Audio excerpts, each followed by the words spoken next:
Assalamualaikum warahmatullahi wabarakatuh. Saya Nur Filaili SPD dari SDN Model Banyuwangi, CGP Angkatan 3 Kabupaten Banyuwangi. Di video singkat kali ini saya akan mempresentasikan tugas 1.1 A7 demonstrasi konseptual filosofi pemikiran Ki Hajar Dewantara tentang pendidikan. Berikut pemaparannya. Pendidikan adalah menuntun terhadap segala kekuatan kodrat yang dimiliki anak agar ia mampu mencapai keselamatan dan kebahagiaan yang setinggi-tingginya baik sebagai manusia maupun sebagai anggota masyarakat. Proses pembelajaran yang mencerminkan pemikiran Ki Hajar Dewantara sesuai dengan semboyannya. Ing ngarsa sun tulodo, ing madya mangunkarso, tuturi handayani. Dalam menuntun laku dan pertumbuhan kodrat anak, Ki Hajar Dewantara mengibaratkan seorang pendidik sebagai seorang petani. Anak-anak itu seperti biji padi yang akan disemai dan ditanam oleh seorang petani di lahan yang telah disediakan. Biji padi yang ditanam tidak diharapkan tumbuh menjadi jagung, namun tetap menjadi padi. Begitulah pendidik yang hanya bisa menuntun siswa untuk berkembang sesuai dengan potensinya. Pendidikan adalah tempat persemaian benih-benih kebudayaan. Maksudnya pendidikan dan kebudayaan merupakan dua hal yang tidak dapat dipisahkan. Siswa dapat belajar dari kebudayaan Banyuwangi yang rutin dilaksanakan, yaitu budaya bersih desa setiap bulan Suro. Kegiatan yang dilakukan di setiap desa-desa di Banyuwangi ini tanpa memilih-milih suku bangsanya. Kegiatan bersih desa ini mengajarkan untuk menciptakan kerukunan, gotong royong, dan komunikasi, serta meningkatkan sopan santun yaitu menghormati yang tua dan menyayangi yang muda. Kemudian dapat mempererat silaturahmi dengan sesama, sehingga kebersamaan yang terjalin mengajarkan persatuan. Selanjutnya, pendidikan menghamba pada anak, sehingga muncullah merdeka belajar. Kemerdekaan dalam belajar yang dimaksud adalah pembelajaran yang berpusat pada anak.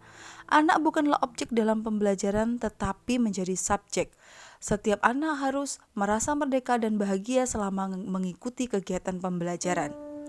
Ki Hajar Dewantara menjelaskan juga bahwa dasar pendidikan anak berhubungan dengan kodrat alam dan kodrat zaman. Pada kenyataannya terkadang kita sebagai pendidik kalah update dibandingkan siswa kita saat ini. Hal ini karena kodrat alam lingkungan dan kodrat zaman saat ini sangat mendukung pendidikan anak di luar pengajaran guru. Namun pendidik sebagai pamong harus tetap dapat mengontrol siswanya untuk bisa belajar secara terbuka dan tidak bertentangan dengan nilai-nilai kemanusiaan dan tetap waspada terhadap perubahan-perubahan yang terjadi. Pemikiran Ki Hajar Dewantara ini menjadi inspirasi lahirnya profil pelajar Pancasila. Alasan yang kontekstual mengenai penerapan ide atau gagasan sesuai dengan pemikiran Ki Hajar Dewantara yang pertama adalah pembelajaran yang masih sering kita temui bersifat teacher center, yaitu didominasi oleh guru, yang masih bersifat mentransfer ilmu pengetahuan kognitif semata dan penilaiannya pun dominan dari segi kognitif. Kemudian yang kedua, pembelajaran belum berdiferensiasi di mana peserta didik diajarkan secara homogen meskipun memiliki keunikan masing-masing. Dan selanjutnya, pembelajaran yang masih sering dilakukan hanya dalam sekat-sekat ruang kelas dan belum memanfaatkan sepenuhnya lingkungan sebagai sumber belajar sesuai dengan kodrat alam anak, sehingga kemampuan kolaborasi dan komunikasi peserta didik juga masih kurang.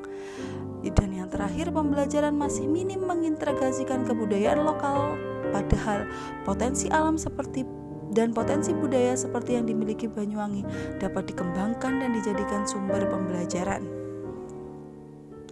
Lalu hasil penerapan ide gagasan terkait pemikiran KHD secara kontekstual yaitu pembiasaan PPK pada guru dan siswa baik di dalam kelas maupun di luar kelas. Pembiasaan 5S, salam, senyum, sopan, dan santun. Kemudian pendidik merancang pembelajaran yang berpusat kepada siswa menggunakan model pembelajaran yang inovatif dan komparatif. Peserta didik belajar dalam kelompok-kelompok kecil sesuai dengan minat dan potensinya, sehingga proses pembelajaran memanfaatkan sumber belajar dari lingkungan tidak hanya di dalam kelas tetapi dapat dilaksanakan di luar kelas dengan beragam aktivitas seperti studi lapangan, bermain peran, melaksanakan percobaan, membuat proyek, dan lain-lain. mengintegrasikan kebudayaan lokal budaya Banyuwangi dalam pembelajaran seperti budaya membatik dalam bentuk pembelajaran berbasis proyek. Dan yang terakhir, mendukung kegiatan ekstrakurikuler yang harus diikuti oleh siswa. Hal ini untuk mengembangkan bakat dan minat siswa masing-masing sehingga siswa dapat berprestasi sesuai dengan kodrat kemampuannya masing-masing. Lalu bagaimana hasil dari penerapan ide atau gagasan terkait pemikiran Ki Hajar Dewantara secara kontekstual? Yang pertama adalah pembiasaan PPK pada guru dan siswa baik di dalam kelas maupun di luar kelas. Pembiasaan 5S, salam senyum, sapa, sopan, santun. Hal ini adalah usaha dalam mengembangkan pendidikan karakter. Kemudian merancang pembelajaran yang berpusat pada peserta didik dengan menggunakan model pembelajaran inovatif dan kooperatif. Peserta didik belajar dalam kelompok-kelompok kecil sesuai dengan minat dan potensinya, sehingga proses pembelajaran memanfaatkan sumber belajar dari lingkungan tidak hanya di dalam kelas tetapi dapat dilaksanakan di luar kelas, outdoor learning dengan beragam aktivitas seperti studi lapangan, bermain peran, melaksanakan percobaan, atau membuat proyek-proyek lainnya. Kemudian mengintegrasikan kebudayaan lokal daerah Banyuwangi dalam pembelajaran seperti budaya membatik dalam bentuk pembelajaran berbasis proyek. Mendukung kegiatan ekstrakurikuler yang harus diikuti oleh siswa.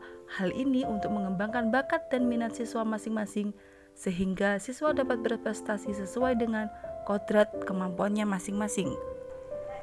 Demikianlah video singkat dari saya. Semoga bermanfaat dan menginspirasi. Salam guru penggerak, salam bahagia. Wassalamualaikum warahmatullahi wabarakatuh.